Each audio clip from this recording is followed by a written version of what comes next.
սկզբից վարկաբեկում ես կառույցը,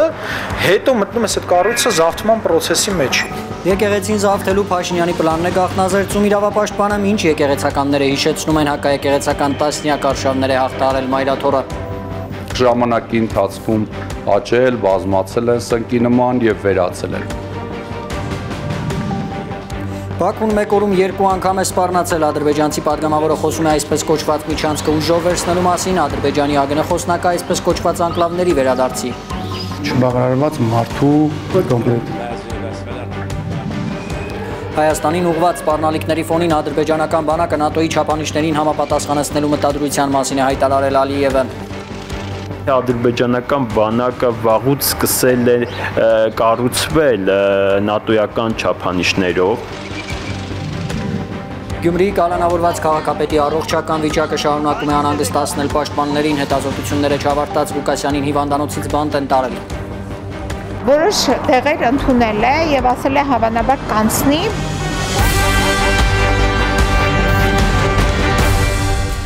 Օրվա հիմնական նորությունները Կամփոփի Հայլուրը, բարի երեկո, հարգելի հեռուստադիտողներ, եւ այսպես այսօր արդեն երկրորդ սպառնալիքն է հնչել Բաքվից։ Կեսօրին հայտնի էր, որ Ադրբեջանի խորհրդարանի падգամավոր Կուդրաթ Հասանգուլիևը հարցազրույց է տվել եւ ասել, թե եթե Հայաստանը միջանցքի բացման մասին որոշում չկայացնի, Ադրբեջանը ստիպված կլինի ուժով մաքրել միջանցքի տարածքը։ Հետո ադրբեջանական լրատվամիջոցները տարածեցին այդ երկրի արտգործնախարարության խոսնակի հայտարարությունը այսպես կոչված անկլավների վերադարձի մասին։ Ազգային ժողովում ծավալապաշտական այդ հայտարարությունների մասին են եղել լրագրողների հարցերն այսօր։ Կարինե Մանգասարյանն է պատմում։ 3 ամիս առաջ Սպիտակ տանը լայն ժպտում էր Իլհամ Ալիևը, բայց հիմա ԿՊԱ-ական падգամավոր Նարեկ Ահրամանյանի բնութագրմամբ չբավարարված մարդու տպավորություն է թողնում։ Իլհամ Ալիևը եւ ադրբեջանական կողմը խաղաղության այդ փաստաթղթով օգոստոսի 8-ի իմ կարծիքով այդքան էլ բավարարված չի եւ ես տեսնում եմ չբավարարված մարդու ինչ էր ուզում որ միջանցք կոնկրետ Սյունիքով միջանցք է ուզում Ադրբեջանը, հոխորտում է, եթե Հայաստանը անհապաղ միջանցք չտա, ուժով կմաքրեն այդ տարածքը, սպառնացել է падգամավոր Կուդրաթ Հասանգուլիևը։ Ադրբեջանցի падգամավորը բողոքել է, թե Երևանը փորձում է հարևանների հետ ճանապարհները բացել իր համար շահավետ պայմաններով, իսկ Նախիջևան տանող ճանապարհի բացման հարցում իրական քայլեր չի ձեռնարկում։ Եթե Հայաստանն օպերատիվ կերպով միջանցքի բացման մասին որոշում չկայացնի, Ադրբեջանը ստիպված կլինի ուժով մաքրել միջանցքի տարածքը, իսկ հետո խիստ երաշխիքների ներքո այն հանձնել Ռուսաստանի կամ ԱՄՆ վերահսկողությանը 2020 թվականի նոյեմբերի 10-ի կամ 2025 թվականի օգոստոսի 8-ի համաձայնագրերի համաձայն։ Այս ամենը մեկ անգամ եւս հաստատում է խաղաղության դիսկուրսի ողբերգական սնանկության մասին։ Խորհրդարանի Հայաստան խմբակցության падգամավոր Լիլիթ Գալստյանի խոսքով ադրբեջանցիները իրենց իրական նկրտումները թաքցնելու որևէ կաշկանդվածություն չունեն։ Հայաստանին սպառնալու իրավունքը նրանց հենց Նիկոլ Փաշինյանն է տվել, երբ արդարացրել է ուժով եւ ագրեսիայով Արցախի կլանումը։ Երբ որ հնչում են, որ ուժով էլ լինի մենք պիտի վերցնենք մեղրին, սա երկրորդ արարն է, որտեղ մեկ անգամ նրանք ագրեսիայով ցեղասպանությամբ Արցախը յուրացրեցին, Ադրբեջանը յուրացրեց Արցախը Նիկոլ Փաշինյանի ձեռամբ, որովհետեւ նա տվեց։ Հիմա ինչու պիտի մեղրին չվերցնեն։ Բայց Բաքուն միջանցքը ուժով վերցնելու սպառնալիք հնչեցնելով չի բավարարվում։ Ադրբեջանը հայկական եւս 4 գյուղի նկատմամբ պահանջներ է ներկայացրել։ Տավուշի սահմանազատումը Բաքվի դիվանագիտական հաջողությունն է, ըստ Ադրբեջանի արտգործնախարարության մամուլի խոսնակի։ Ըստ Այխան Հաջիզադեի իրենք վերադարձրել են Բերքաբեր, Ներքին Ոսկեբար, Խեյրիմլի եւ Կզլհաջիլի գյուղերը։ Հիմա պետք է վերադարձնեն Հաջիզադեի խոսքով 4 անկլավները։ Բաքվի հայտարարություններն ամբողջությամբ տեղավորվում են Ադրբեջանի իշխանության կողմից քարոզվող Արևմտյան Ադրբեջան խոսույթի մեջ, նկատում է ընդդիմադիր падգամավոր Լիլիթ Գալստյանը։ Ըստ նրա, Բաքուն ապաշրջափակման անվան տակ այնպիսի ճանապարհներ է ուզում, որը կչեզոքացնի հայկական գործոնը հարավային Կովկասում։ Տրանսպորտային հանգույցի անվան տակ տվաճման եւ Թուրանական մեծ ծրագրի ուրեմն մասին է խոսքը, Թուրանական մեծ ծրագրի, բայց նաեւ այն մասին, որ Հայաստանը կորցնում է ռազմավարական նշանակությունը նաև տարածաշրջանում։ Ցավոք սրտի մենք ունենք Հայաստանում իշխանություններ, որոնք ինքնամոռաց լծված են մի ծրագրին, որ ուղղված է հայկական գործոնի վերացմանը։ Իսկ ովքեր Հայաստանում դեմ են այդ ծրագրին, ըստ Գալստյանի, բանտարկվում են, որովհետև օգոստոսի 8-ի ստորագրված փաստաթղթերում սևով սպիտակի վրա գրված է, որ պետք է չեզոքացնել բոլոր այն ուժերին, որոնք կխոչընդոտեն խաղաղության դիսկուրսին, նկատում է Գալստյանը։ Ընդդիմության լրացումը, հայ առաքելական եկեղեցու ասպատակումը, բանտերը լցված քաղբանտարկյալների իրողությունը, սա եւս, ինչպես ասացի, նպաստավոր կլիմա է ստեղծում, քաղաքական կլիմա է ստեղծում, որպեսզի սահուն Հայաստանի հանձնումը, ես հենց այդ բառն եմ օգտագործում, Հայաստանի հանձնումը իրականացնելու։ Ըստ ընդդիմադիր падգամավորի Վաշինգտոնյան համաձայնագիրն ընդունվել է հայկական շահերը ստորադասելով, բայց Բաքվի ախորժակը չի փակվում։ Ադրբեջանցի падգամավորը մի նոր նախապայման է առաջ քաշել խաղաղության համաձայնագիրը լիարժեք ընդունելու համար։ Բաքուն ուզում է, որ Հայաստանը օր առաջ սկսի կառուցել Նախիջևան տանող ճանապարհը։ Կարնե Մանգասարյան, Առաքել Օհանյան եւ Հարություն Մաթեւոսյան, Հայլուր։ Հայաստանին ուղղված սպառնալիքների ֆոնին ադրբեջանական բանակը ՆԱՏՕ-ի չափանիշներին համապատասխանեցնելու մտադրության մասին է հայտարարել Ալիևը։ Ադրբեջանի նախագահի եւ Բաքվում ՆԱՏՕ-ի պատվիրակության անդամների զրույցը փշրում է Ալիևին խաղաղասեր ներկայացնողների ջանքերը։ Քաղաքագետները համոզված են, Բաքվում վաղուց է բանակը փորձում համապատասխանեցնել Հյուսիսատլանտյան դաշինքի նորմերին եւ այդտեղ Ալիևին Էրդողանն օգնում է ինչպես 44 օրյայի ընթացքում։ Ադրբեջանի ղեկավարը, որ Հայաստանից պահանջում է կրճատել բանակն ու չզինվել, հայտարարել է, որ ադրբեջանական բանակը ՆԱՏՕ-ի չափանիշներին է համապատասխանեցվում։ Այդ մասին Ալիևն ասել է Բաքվում ՆԱՏՕ-ի պատվիրակությանը։ Որպեսզի սա ավելի լավ պատկերացնենք, հիշենք, թե Թուրքիա եւ Ադրբեջանի միջև ինչ կոնցեպտ կա՝ մեկ ազգ, երկու պետություն։ Ադրբեջանական բանակը ՆԱՏՕ-ական չափանիշների մեջ տեղավորելը Թուրքիայի ձեռքի գործն է։ Ըստ էության ՆԱՏՕ-ական չափանիշներին համապատասխանեցնել ադրբեջանական բանակը նշանակում է ինտեգրվել թուրքական բանակին, որ Հյուսիսատլանտյան դաշինքի երկրորդ ամենաուժեղ ցամաքային զորքն ունի։ Ալիևի հայտարարությունը ոչ թե ապագայի մասին է, այլ արդեն իսկ իրականացվող ծրագրերի մասին է։ Ասել է, թե ադրբեջանական բանակը վաղուց սկսել է կառուցվել ՆԱՏՕ-ական չափանիշներով, ավելին ինտեգրվել ՆԱՏՕ-ական բանակներից մեկին, Թուրքիայի բանակին եւ սինխրոն գործակցել թուրքական բանակին։ Ադրբեջանա-թուրքական ՆԱՏՕ-ական համագործակցության տիպիկ օրինակ է 2020 թվականի 44-օրյա պատերազմը Արցախում։ Պատահական չէ, որ 2020 թվականի 44-օրյա ռազմական գործողությունների կամ պատերազմի ընթացքում թուրքական բանակի գեներալը ստանձնեց Ադրբեջանում ռազմական գործողությունների պատասխանատվությունը։ Խոսքը Բախտիար Էրսայի մասին էր, ով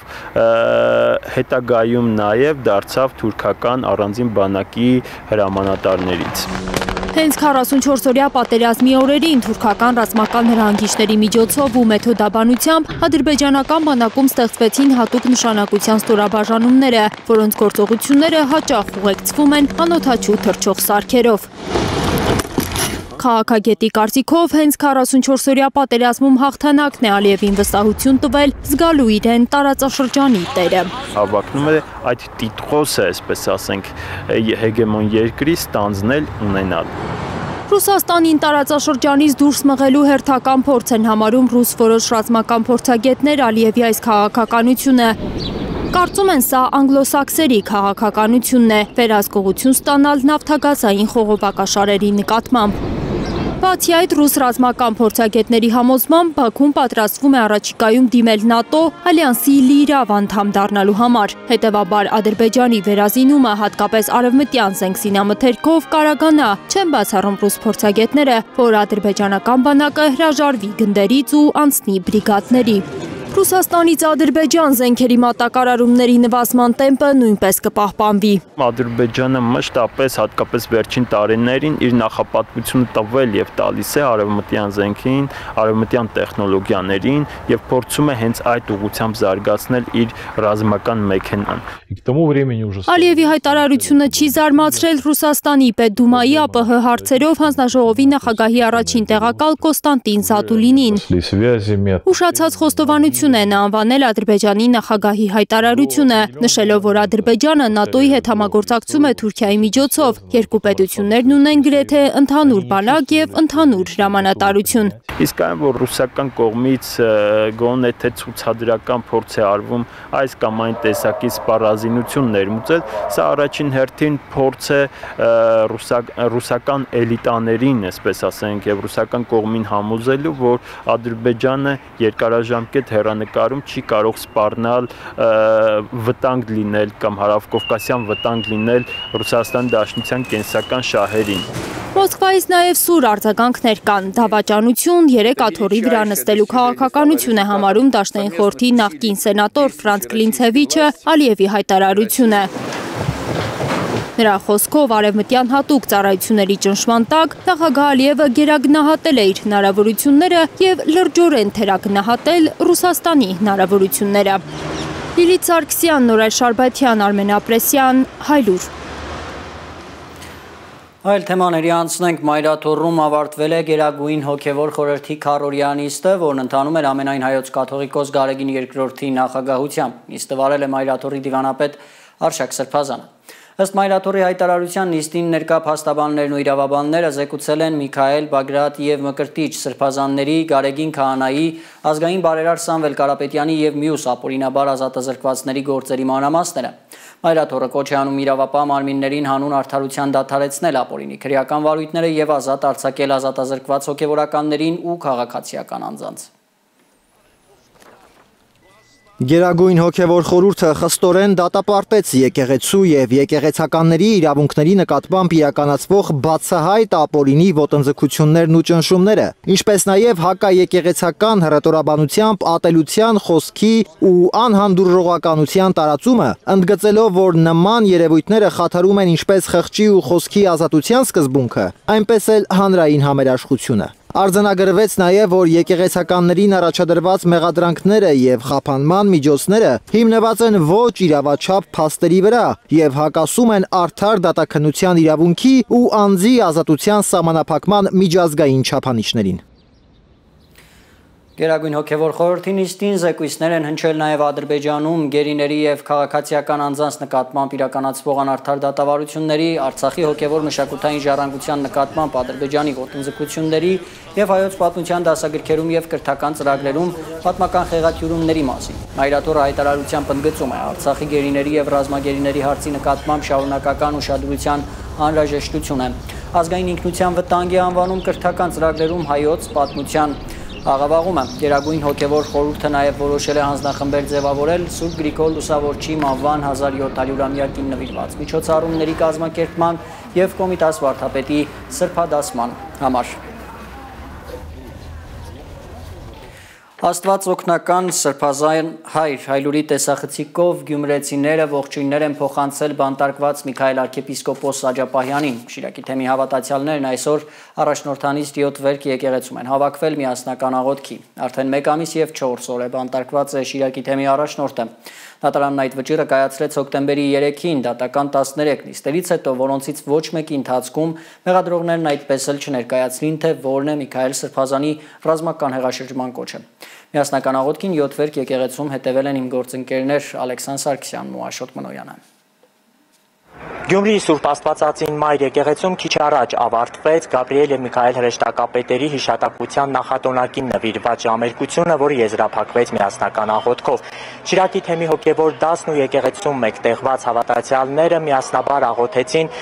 Շիրակի թեմի առաջնորդ Միքայել arczepiskopos Աջապահյանի, կալանավորված մյուս սրբազանների, բարերար Սամվել Կարապետյանի եւ եկեղեցու աջակիցների բարեկեցության եւ շուտապույտ ազատ արձակման համար։ Ժամերկությանը մասնակից գյումրեցի հավատավորները իրենց լիիրավ աջակցությունն էին հայտնում հայ առաքելական եկեղեցում եւ դատապարտում էին սրբազան հայրերի եկեղեցականների դեմ տարվող իշխանության բռնաճնշումները։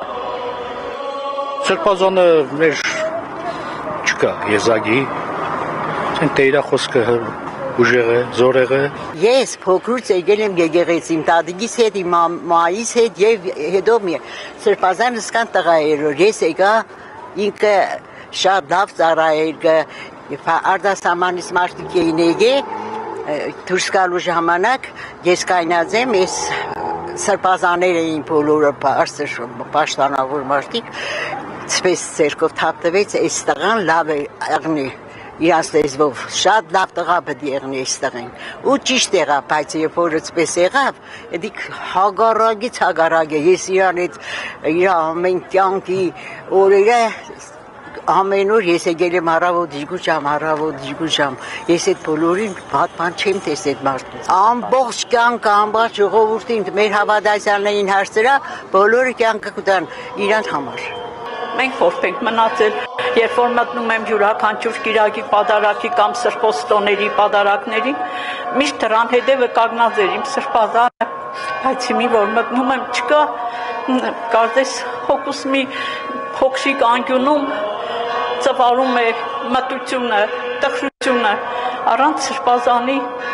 մենք էլի նորից կհարատևենք, բայց առանց սրբազանի շատ դժվար է, կարոտել ենք իրեն քարոզների։ Մեր սրբազանի, Միքայել Սրբազանի համար ենք աղոթելու, որպեսզի Աստված իրեն քաջ առողջություն եւ ուժ տա, որպեսզի կարողանա այս փորձությունները հաղթահարի եւ շուտապույտ վերադառնա մեզ մոտ, որտեղ որ տեղն է մեր հոգևոր հոր։ Ժամերկության ու նախատոնակին մասնակից հավատացյալները նշում էին, որ մերժում են կարգալույց եղած քահանայի մատուցած պատարակների մասնակցությունը, դա համարելով սրբապղծություն հայ առաքելական եկեղեցու հանդեպ։ Ինչպես նաև հավաստիացնում էին, որ երբևէ քաղաքական միջոցառում հիշեցնող այդ ժամերկություններին չեն մասնակցի եւ բոլորը մշտապես կանգնած են հայ առաքելական եկեղեցու կողքին։ Կերծ բառերներ չեմ ուզել վերանիցս անեմ, որովհետև դորով արդեն ես ինչ-որ մտնեմ իրանց մեղքի մեջ չեմ ուզել բառ խոսամ, որովհետև ես չեմ նայե, ես չեմ ուզել տեսնեմ, որովհետև գիտեմ, որ մի օրում պատասխան դիտալ Աստծո դեմը։ Հայ ժողովրդում կողքին կայնածյանի չեղնի, դի դառնա Աստված, թե չէ լավ չի եղնի։ Ժողովուրդը երբեք իրեն ակունքներից Մեր հայ առաքելական եկեղեցու երբեք չի հեռացել ու չի հեռանա այն դաժան, թժնտակ տարերով եկած ահավիշկներին, որ դիմացել է, նույնպես հիմա դիմանա, ես այդ կարգալույց եղած քահանաներին միայն Աստծուց խնդրում եմ, որպեսզի խելք ու շնորհք ունենան եւ չթավաճանեն 30 արձատով Խուդայի կարգավիճակ լինելով չթավաճանեն հայ առաքելական եկեղեցուն, ինչպես նաեւ մեր ամենայն հայոց հայրապետին։ Եկեղեցու ամբողջ հավատավոր ժողովուրդը քննություն ունի հանձնելու եւ պայքար է մղվում եկեղեցին պառակտելու, բայց փառք Տիրոջը մեռնեմ Աստծո զորությանը, ինչպես 1700 տարի եկեղեցին անսասան դիմացել է, սրանից ավելի բարդ փորձություններ են եղել, ամեն ինչ կհաղթահարվի ու փառք Տիրոջը։ Հիմա կոնկրետ այն ժամանակահատվածն է, որ պետք է, այսպես ասած, զուլելի, մեր բառերով ասած, պղտորված իրավիճակը շուտով կզուլելի։ Արագածոտնի թեմի դիվանապետ Մուղնիի Սուրբ Գևորգ եկեղեցու հոգևոր հովիվ Տեր Գարեգին քահանա Արսենյանն ազատ է արձակվել կալանավայրից, նրա նկատմամբ կիրառվել է տնային կալանք։ Այս մասին հայլուրին հայտնել է նրա փաստաբան Պետրոս Պետրոսյանը։ Տեր Գարեգինը ձերբակալվել էր հոկտեմբերի 15-ին Արագածոտնի թեմի առաջնորդ Մկրտիչ Սրբազանի հետ։ Ձերբակալության հաջորդ օրը դատարանը 1 ամսով կալանավորել էր Տեր Գարեգինին։ Հիշեցնեմ, քահանայի ծառայության վայրում Մուղնիի Սուրբ Գևորգ եկեղեցում 5 շաբթի հավատացյալները միասնական աղոթքի էին հավաքվել, նաև Տեր Գարեգինի ազատության համար։ Եկեղեցին զավթելու համար է Փաշինյանի հակաեկեղեցական արշավը, կարծում է իրավապաշտպան Հովհաննես Իշխանյանը եւ գաղտնազերծում, թե տեղեկատվական ինչ գրոհներ է կազմակերպում իշխանական թիմը այդ նպատակին հասնելու համար։ Իշխանյանը միակը չէ, որ թուրք-ադրբեջանական ականջներ է տեսնում Մայրաթոռը վարկաբեկելու փորձերի հետևում, եկեղեցին սակայն իր տեղում է եւ անսասանելի։ Պնդում են հոգեվորականները եւ հիշեցնում հակաեկեղեցական տասնյակ արշավներ հաղթահարել է Մայրաթոռը։ Ժողովուրդ, ձեզ ինչու չի հետաքրքրում կաթողիկոսը երեխա ունի, թե ոչ։ Անհանգստանում է Նիկոլ Փաշինյանը։ Այս հարցը չի հնչում Հայաստանում։ Իրանք երկու Հասարակական գործիչը բացատրում է, թե ինչու է հասարակությունն անտարբեր կաթողիկոսի երեխա ունենալ չունենալու հարցում։ Մենք գործ ունենք բարձր քաղաքացիական գիտակցության հասարակության հետ։ Երեխա ունենալը Հայաստանի օրենքներով արգելված չէ եւ արգելված չէ ոչ ոքին։ Այդ թվում ամենայն հայոց կաթողիկոսին։ Պատմությունն էլ արձանագրել է ընտանիք, կին ու երեխաներ են ունեցել Գրիգոր Լուսավորիչը Սահակ Պարթևը։ Եկեղեցական կանոնակարգի փոփոխություններով է բարձրաստիճան հոգևորականների առաջ չամուսնանալու պայման դրվել։ Եվ ուրեմն, եթե անգամ կաթողիկոսը երեխա ունի, նա հակապետական որևէ բան չի արել։ Եկեղեցական կանոնակարգն է շրջանցել։ Դատողը եկեղեցին պետք է լինի։ Երկրի որևէ պաշտոնյա իրավունք չունի քիթը խոթելու որևէ կրոնական կազմակերպության գործունեության մեջ։ Իսկ բայց ինչը ավելի վատ է, երկրի այսպես կոչված վարչապետը հանցագործություն է գործում քրեական օրենսգրքի 209-րդ հոդվածով, խոչընդոտելով կրոնական կազմակերպության օրինական գործունեությանը։ Փաշինյանը, որ խոսում է ժողովրդի անունից ու որ հասկացել է մարդիկ անտարբեր են կաթողիկոսի երեխա ունենալ չունենալու հարցում, գուցե դադարեցնի հակաեկեղեցական արշավը։ Չէ։ Փաշինյանը չի նահանջելու ամենայն հայոց կաթողիկոս Գարեգին II-ին հեռացնելու ծրագրից։ Կտրիչ Ներսիսյանը կաթողիկոս չի։ Սա ուղղակի ցանկություն չէ։ Սա թուրք-ադրբեջանական տանդեմի պահանջն է։ Հայ առաքելական եկեղեցուն թուլացնելը սկսել կաթողիկոսին մերժելուց, շարունակում է հասարակական գործիչը։ Ինչպես օրինակ Արցախը զավթելու համար խայծներ Յուրի Խաչատուրովին ձերբակալելը, կալանավորելը կամ չգիտեմ Մանվել Գրիգորյանի Տուշոնկա օպերացիան, հա, այդ խայծերն էին, որի միջոցով մարտավարությունը հետևյալն է, դու սկզբից վարկաբեկում ես կառույցը, հետո մտնում ես այդ կառույցը զավթման process-ի մեջ։ Այդպես արել են թե դատարանների հետ, թե բանակի հետ, թե եկեղեցու հետ են հիմա։ Ժողովրդի անտարբերության մասին խոսելով Փաշինյանը ակնարկել է, ուժեղացնելու է եկեղեցու դեմ վարչական լծակով արշավը, նկատում են մասնագետները։ Դիրքը վերցրել են։ Առաջին դիրքը հովանավանքն էր, երկրորդը կլինի Թալինի Սուրբ Աստվածածին եկեղեցին, որտեղ Փաշինյանը ծրագրել է գնալ կիրակի։ Թալինից հետո Վաղարշապատի ընտրությունները ցույց կտա ինչ կլինի։ Եթե Վաղարշապատի ընտրություններում սրանք հաջողության հասան, մի շաբաթ էլ չի տևի վեհարանը գրավելու համար։ Ինչպես դա եղավ օրինակ Երևանի ընտրությունների ժամանակ, գողացան այստեղ ընտրությունները, Ավինյանը դարձավ քաղաքապետ, մի շաբաթ հետո Արցախը ընկավ։ Եթե Երևանը չվերցներ ԿՊ-ն, Արցախի անկումը առնվազն հետաձգվելու էր։ Իսկ ինչ է ասում հայ առաքելական եկեղեցին իր դեմ արշավողներին։ Թոնդրակյաններ, Պավլիկյաններ, եղել են տարբեր աղանդավորական ուսմունքներ, որոնք ժամանակի ընթացքում աճել, բազմացել են սնկի նման եւ վերացել են։ Եկեղեցին ասում է, այսպես չի մնա։ Հոգևորականների արձագանքը թումանյանական ոճով է։ Արփիս Քեսյան, Միլենա Պողոսյան, Աշոտ Մնոյան, Անի Ղանդիլյան, Հայլուր։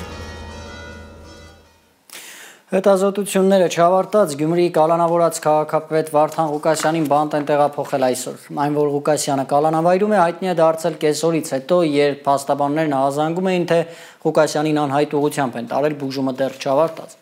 Փաստաբանները շարունակում են պնդել, որ Վարդան Ղուկասյանի կալանքն ապօրինի է։ Հանգիստ եղեք, ամեն ինչ լավ է։ 15 ժամ Սուրբ Գրիգոր Լուսավորիչ բժշկական կենտրոնում է գտնվել Գյումրիի քաղաքապետ Վարդան Ղուկասյանը ու դուրս գրվել առանց պաշտոնական պարզաբանման։ Հինգշաբթի ժամը 3-ին քրեակատարողական հիմնարկի աշխատակիցներն են նկատել, որ Ղուկասյանի ինքնազգացողությունը կտրուկ վատացել է, որոշել են շտապօգնություն կանչել։ Իրենք են հրավիրել շտապօգնություն։ Շտապօգնությունը արձանագրել է, որ անհրաժեշտ է տեղափոխել հիվանդանոց։ Հիվանդանոցն է գտել է, որ անհրաժեշտ է նրան հոսպիտալացնել։ Ղուկասյանը սրտանոթային մի շարք խնդիրներ ու շաքարային դիաբետ ունի, պատմում է փաստաբանը։ Բայց հստակ ախտորոշում բժշկական կենտրոնը մինչև հիմա պաշտպանական կողմին չի տրամադրել։ Ցուցում է տրվել անցկացնել կորանարոգրաֆիա, որը արվել է։ Միջամտությունից հետո Գյումրիի քաղաքապետին վիրահատարանից հիվանդասենյակ են տեղափոխել։ Նրան տեսակցել է փաստաբանը ազգայացումից հետո։ Ես իրեն տեսել եմ պառկած վիճակում, իհարկե մի քիչ դեղերի ազդեցության տակ էր թմրած էր, բայց կատետերը դրած, այդ հեղուկը հոսում էր։ Նշանակվել են նաև այլ հետազոտություններ, որոնք կիսատ են մնացել, քանի որ ըստ փաստաբանի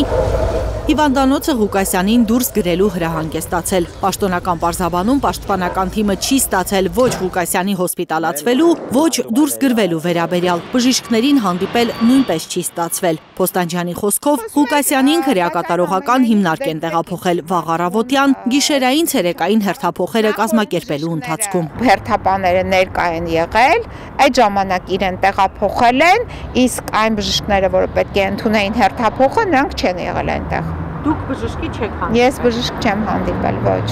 Մոտավորապես 15 քառակուսի մետր տարածքով փոքրիկ խցում է հիմա Ղուկասյանը եւս 3 կալանավորվածի հետ։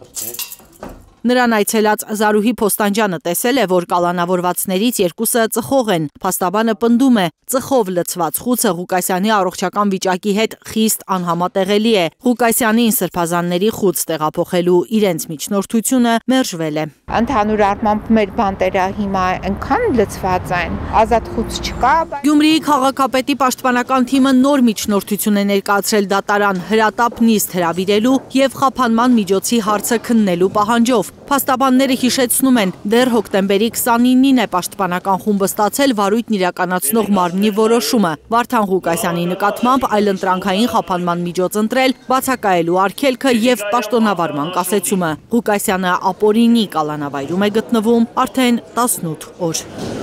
Լիլիթ Խալաթյան, Միլենա Պողոսյան, Հայլուր։ Խորհրդարանի Հայաստան խմբակցության պատգամավոր Լևոն Քոչարյանի ու Սերգեյ Ասատուրովի գործով դատական նիստը նորից հետաձգվել է։ Ասատուրովի փաստաբան Ալեքսանդր Կոչուբաևը դատարան միջնորդություն է ներկայացրել, որ չտեսանկարահանվի իր խոսքը, որից հետո դատը դռնփակ է շարունակվել։ Հետո դռնբաց է շարունակվել նիստը, սակայն այդ գործով 5 վկայի հարցաքննությունը հետաձգվել է, չեն հասցրել նրանցից որևէ մեկին լսել։ Դատական հաջորդ նիստը նոյեմբերի 28-ին է լինելու։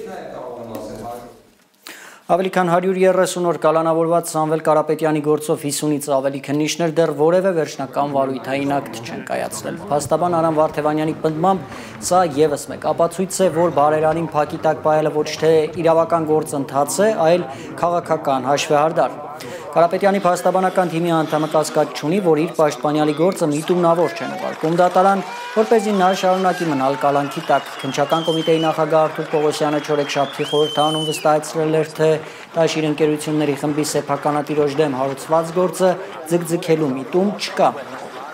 Մենք գործ ունենք քաղաքական հետապնդման հետ, որովհետև սթափության տիրույթում, երբ մենք նայում ենք այսպես սառը դատելով այն իրադարձությունները, որոնք տեղի են ունենում, ինձ որևէ մեկը չի կարող համոզել, որ քննչական կոմիտեի 53 արեստավարժ քննիչներ 130 օրից ավելի չեն կարողանում քրեական վարույթով վերջնական վարույթային գործողություններ կատարեն եւ ակտեր ընդունեն։ Այն պայմաններում, երբ օրինակ դատավոր Դոլմազյանի կողմից կալանքը 1 ամսով երկարաձգելու որոշման մեջ հենց ուղիղ այդ ազդակն էր, ուղիղ հենց այդ հաղորդագրությունն էր եւ այդ իրավական դիրքորոշումն էր ուղղված 53 քննիչներից բաղկացած խմբին։ Հարգելի հեռուստադիտողներ, այժմ այն մասին, թե ինչու ենք թողարկման երկրորդ հատվածում։ Հանցավոր կազմակերպության 7 անդամի ձերբակալության մասին է հայտնում քննչական կոմիտեն, նրան շարքում է Փաշինյանի նախկին թիմակից Վահան Քերոբյանը։ Ով է հրդեհել Կոմիտասի Երևան Սիթին եւ ինչու քրեական վարույթ է նախաձեռնվել հրկիզման հոդվածով։ 1000-ից ավելի ռուս զինվորների խոցման մասին է հայտնում Կիևը, մինչ Մոսկվան հայտարարում է ռազմական հաջողությունների մասին։ Իմ ստորաբաժանումն ավարտում է Կուպյանսկի արևմտյան մասի մաքրումը։ Եվ Խաղաղ օվկիանոսյան հրեօղակը ահռելի թայֆունի օղակում հարյուրավոր մարդկանց մահվան պատճառ դարձած Կալմեեգի թայֆունը չի նահանջում։ Ջրի հոսքը այնքան ուժեղ էր, որ երեխաների ու հարևանների հետ ստիպված էինք բարձրանալ տանիք։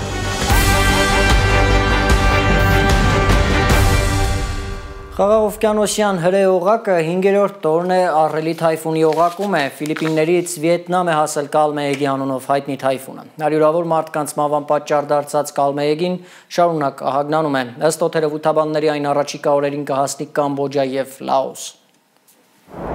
Այս տեսքն ունի Կալմեեգի թայֆունը, որի պատճառով ֆիլիպինյան շատ թաղամասեր պատերազմի դաշտից չեն տարբերվում։ Թայֆունի զոհերը ժամ առ ժամ ավելանում են։ Արդեն 188 մարդ է մահացել Ֆիլիպիններում։ 135-ի ճակատագիրը հայտնի չէ, նրանց գտնել չի հաջողվում։ Ջրի հոսքը այնքան ուժեղ էր, որ երեխաների ու հարևանների հետ ստիպված էինք բարձրանալ տանիք։ Փոթորիկը մոտ 150 կմ/ժ արագությամբ հիմա շարժվում է դեպի Կամբոջա և Լաոս, անցնելով Վիետնամի կենտրոնական հատվածով։ Վիետնամ հասնելուն պես կալմայեգը 5 մարդու կյանք է խլել, ավերել է Վիետնամի կենտրոնական ծովափնյա քաղաքները։ Խելահեղ քամին փշրել է տանիքներ, արմատախիլ արել ծառեր։ Տասնյակ հազարավոր մարդիկ փրկություն են գտել ապաստարաններում։ Ծովափին բիզնես ունենալն էլ սա է։ Եթե հետևեինք պաշտոնական տեղեկությանը, կիմանայինք գլխներիս գալիքն ու ավելի պատրաստված կլինեինք։ Կալմայեգի դեմն առնելու համար ներգրավվել է Վիետնամի բանակը։ Լիլիթ Գասպարյան, Էլեն Յահինյան, Հայլուր։ Չեխիայի խորհրդանի պատգամավորների պալատի նոր խոսնակը հանել է Ուկրաինայի դրոշը պալատի շենքից, այդպես կատարելով իր նախընտրական խոստումը։ Տոմիա Օկամուրոն անձամբ է պահել սանդուղքը, որպեսզի խորհրդանի աշխատակիցը բարձրանա ու իջեցնի դեղին կապույտ դրոշը։ Ուկրաինայի ազգային խորհրդանիշը Չեխիայի խորհրդանի շենքի վրա էր հայտնվել 2022 թվականի փետրվարից ի նշան Կիևի հետ համերաշխության։ Բելգորոդում 2 ռուս է վիրավորվել ուկրաինական դրոնների հարձակման պատճառով։ Ըստ տեղի իշխանությունների վիրավորները խաղաղ բնակիչներ են։ Ուկրաինական անօդաչուները հարվածել են Բելգորոդի մարզի վարչական շենքերից մեկին։ Ուկրաինան նույնպես 2 վիրավորի մասին է հայտնում։ Ըստ Կիևի ռուսները հարվածել են Նիկոպոլին, ինչից հետո հրդեհ է բռնկվել բնակելի շենքում։ Ռազմաճակատի մանրամասները Մարիամ Ամիրջանյանի ռեպորտաժում։ Ռուս զինվորները հայտնում են, որ Պոկրովսկ, Միրոգրադ, Կուպյանսկ քաղաքներում տնետուն են մարտեր մղում ռուսները։ Թաղամասերում կենտրոնացած ուկրաինական զորքերին սեղմելով ու ստիպելով նահանջել։ 66,000 բնակչություն ունեցող Պոկրովսկում հիմա հազիվ 1000 բնակիչ է մնացել։ Մյուս 2 քաղաքներում նույնպես շենքեր են գրավել, որտեղ պատասպարվել են ուկրաինացի զինվորները։ Мой отряд завершает зачистку։ Իմ ստորաբաժանումն ավարտում է Կուպյանսկի արևմտյան մասի մաքրումը։ Վերջին 24 ժամում մենք ազատագրել ենք ևս 16 շենք, առաջարժվելով 3 ուղղությամբ։ Այսօր մարտական գործողությունների ընթացքում մենք ոչնչացրել ենք 7 հոգանոց զինյալների խումբ, որոնք փորձում էին փախչել քաղաքից 2 զրահապատ մեքենայով։ Մեր անօդաչու թռչող սարքերն էլ հրդեհել են զինյալներ տեղափոխող 3 բեռնատար։ Պոկրովսկի կենտրոնում եւ արևմտյան մասում ռուսական բանակը 2 շարասյուն է տեղակայել։ Պոկրովսկում և Միրոգրադում հաջողությունները հնարավորություն կտա ռուսական զորքին վերահսկողության տակ առնել Դոնեցկի խոշոր քաղաքներ Կրամատորսկը և Սլավյանսկը, պնդում է Մոսկվան։ Ուկրաինական լրատվամիջոցները հղում անելով ուկրաինացի ռազմական պաշտոնյաներին գրում են, թե Պոկրովսկի և մյուս ուղղություններով ռուսների հաջողությունների մասին լուրերը չափազանցված են։ Ըստ Կիևից տարածվող տեղեկությունների, շփման գծում 2 կողմերն էլ ուժեր են տեղակայել, բայց լիակատար վերահսկողություն որևէ մեկը չի հաստատել ռազմավարական նշանակության այդ տարածքներում։ Ավելին, ըստ ուկրաինական կողմի, իրենք հետ են գրավում ռուսական վերահսկողության տակ հայտնված թաղամասերը Պոկրովսկում։ Մարիամ Ամիրջանյան, Արմեն Ապրեսյան, Հայլուրի համար։ Վերադառնանք Հայաստան, ձերբակալվել է էկոնոմիկայի նախկին նախարար Վահան Քերոփյանը։ Նրա եղբայրն է լրատվական կայքերին հայտնել, որ իրավապահները խուզարկել են նախկին նախարարի տունը։ Ավետիք Քերոփյանը ասել է, որ խուզարկությունները եղբոր պաշտոնավարման հետ կապ չունեն։ Սպուտնիկ Արմենիան հայտնում է, որ ձերբակալությունը տնտեսական բնույթի հանցագործությունների հետ է կապված։ Քննչական կոմիտեն հայտնել է, որ 7 մարդ է ձերբակալվել հանցավոր կազմակերպություն ստեղծելու եւ դրանում ներգրավված լինելու համար։ Ըստ կոմիտեի նրանք 2008-ից 14 թվականներին հափշտակել են Երևան համայնքին պատկանող շուրջ 74 հեկտար մակերեսով հողատարածքներ։ Նրանք մեղադրվում են նաև առանձնապես խոշոր չափերով փողերի լվացման համար։ Պետական եկամուտների կոմիտեի նախկին նախագահ Վարդան Հարությունյանի խափանման միջոցը փոխվել է։ Կալանավորված նախկին պաշտոնյան 2 ամսով տնային կալանքի է տեղափոխվել։ Հարությունյանի փաստաբան Արմեն Անդրիկյանը հայտարարել է, որ բողոքարկելու են դատարանի որոշումը, քանի որ միջնորդել էին չէ երկարաձգել Հարությունյանի կալանքը։ Հարությունյանը մեղադրվում է ձեռնարկատիրական գործունեությանն ապօրինի մասնակցելու, հակամրցակցային գործունեության եւ փողերի լվացման համար։ Նրան օգոստոսի 8-ին կալանավորել էր դատարանը։ Ողբերգական ավտովթար է տեղի ունեցել Արագածոտնի մարզում։ Աշտարակ ապարան ավտոճանապարհի Մուղնիի հարևանությամբ բախվել են 2 Mercedes եւ Mitsubishi ավտոմեքենաները։ Շամշանի տեղեկություններով կա 1 զոհ եւ 2 վիրավոր։ Վիրավորները տեղափոխվել են աշտարակ բժշկական կենտրոն վթարի փաստով քննչական վարչությունում նախաձեռնվել է քրեական վարույթ, պարզվում է ավտոմեքենաների, սեփականատերերի, վարորդների, մահացածի եւ վիրավորների ինքնությունները։ Հրկիզման հոդվածով է քրեական վարույթ նախաձեռնվել 5 շաբթի Երևան Սիթիում բռնկված խոշոր հրդեհի դեպքով։ Քննչական կոմիտեից Հայլուրին հայտնել են, որ քրեական վարույթի շրջանակում մի շարք փորձաքննություններ են նշանակված, այդ թվում հրդեհատեխնիկական, կատարվում է նախաքննություն։ Ինչպես հիշում եք, նախորդին հրդեհ էր բռնկվել կոմիտասի հայտնի Երևան Սիթիում, որը Երևանի ամենամեծ առևտրի կենտրոններից մեկն է։ Եվ վերջում գյումրեցիներն ու վանաձորցիներն արդեն ավելի արագ ինտերնետային կապ կունենան Թիմ Տելեկոմ Արմենիայի հետ։ Այդ քաղաքներում գործարկվել է թիմի 5G ցանցը։ Թիմ Տելեկոմ Արմենիայի 5G ցանցը գործարկվել է եւս 2 քաղաքում։ Գյումրիում եւ Վանաձորում բնակիչներն ավելի բարձր արագությամբ եւ հուսալիությամբ կօգտվեն բոլոր ժամանակակից թվային հարթակներից ու ծառայություններից։ Գրեթե 0-ից կառուցում ենք նոր սերնդի, նոր որակական չափանիշներով ցանց եւ այսօր կարող ենք փաստել, որ Գյումրիում եւ Վանաձորում ունենք արդեն 5G ծառայություն ամբողջությամբ հասանելի։ Թիմի հազարավոր բազային կայաններ տարեվերջին կաշխատեն բացառապես ժամանակակից տեխնոլոգիաներով, նշում է Թիմ Տելեկոմ Արմենիայի գլխավոր տնօրեն Հայկ Եսայանը։ Նորագույն ցանցը կառուցվել է Ericsson ընկերության գերժամանակակից սարքերով ու տեխնոլոգիաներով։ Այս քայլերը մեզ հնարավորություն կտան ավելի անվտանգ ցանց ունենալու եւ ավելի արդի եւ ավելի նորարարական լուծումներով հանդես գալու մեր բաժանորդների համար։ Մենք ուզում ենք եւ վստահ ենք, որ 26 թվական մուտք գործենք լիովին արդիական ցանցով եւ այլ որակական չափանիշներով։ Նոր տեխնոլոգիաները թույլ կտան առավել սահուն 2G ցանցից անցնել ավելի ապահով, անվտանգ եւ որակյալ թվային ծառայությունների։ Մեր առաջնային նպատակներից է, որպեսզի ոչ միայն Երևանում լինի արդի եւ նորարար ցանց, այլ հանրապետության ողջ տարածքում։ Թիմի 5G ցանցն արդեն իսկ հասանելի է հանրապետության 3 խոշորագույն քաղաքներում, հազարավոր քաղաքացիների ապահովելով անվտանգ, արդի եւ հուսալի բջջային կապով։ Զարուհի Սահակյան, Հարություն Մաթևոսյան, Հայլուր։ Հարգելի հեռուստադիտողներ, շնորհակալություն ուշադրության համար, կհանդիպենք։